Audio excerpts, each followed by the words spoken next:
I want to add something else, which is to try and answer directly some of the specific questions you have asked.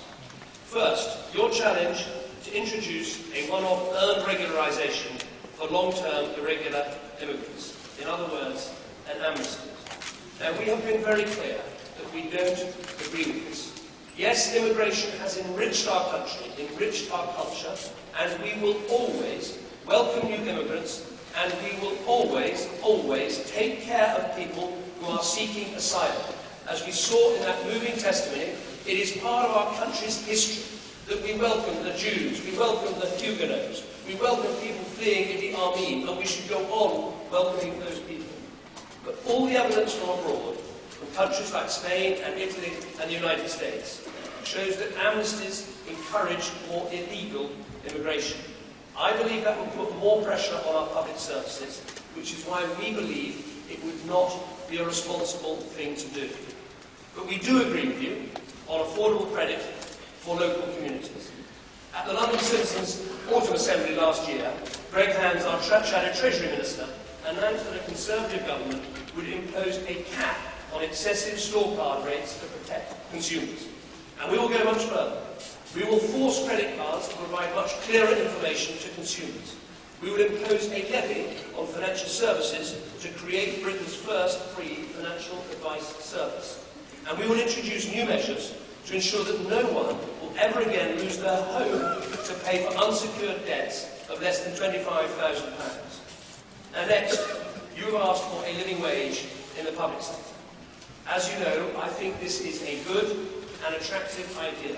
Government, after all, is the biggest employer in the country.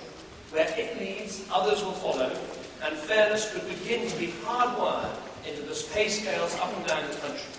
It was Boris Johnson who implemented the living wage throughout the Greater London Authority. And if we win the election, we are committed to a fair pay review which will look at this. It will investigate pay inequality in the public sector with a specific remit to look at how to introduce a pay multiple so that no public sector worker can earn over 20 times more than the lowest paid person in our organisation. If the public sector could set an example like that, it could help reduce inequality in our country.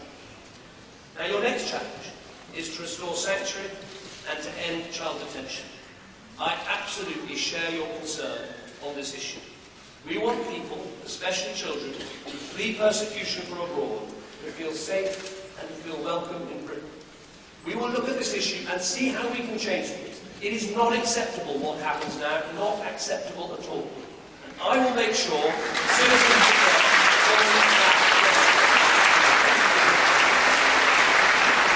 and finally, there is your challenge to government to facilitate affordable owner-occupied housing through community land trusts.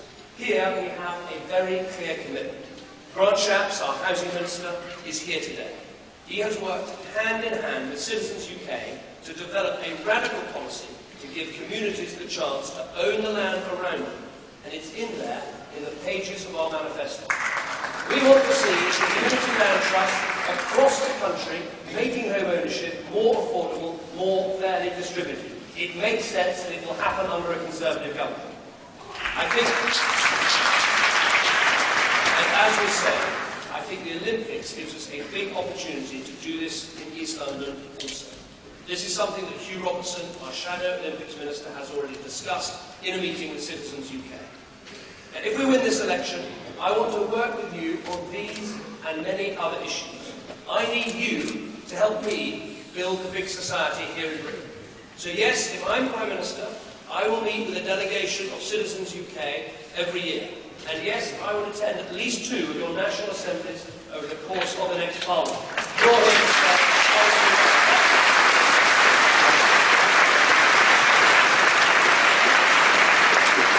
But frankly, I hope we can see each other a bit more than just that, because together we can change this country. And I don't know about you, but I cannot wait to get started. So my message to you all is straightforward. If we win that election on Thursday, you, the civil society organisations, you will be in power on Friday. You will be in power because you will have a government that wants to back you, not boss you around. You will be in power because you'll have a government that understands you, that values you, You will be in power because the idea which drives you and that drives me, the idea of building a big society, will be marching down the corridors of Whitehall. So I want you to come with me and help change this country. We have faith that this nation is not just a bunch of selfish individuals. We have the desire to live in community together. We have the chance to build a bigger, stronger society together. And with your help, I know it can be done. Thank you.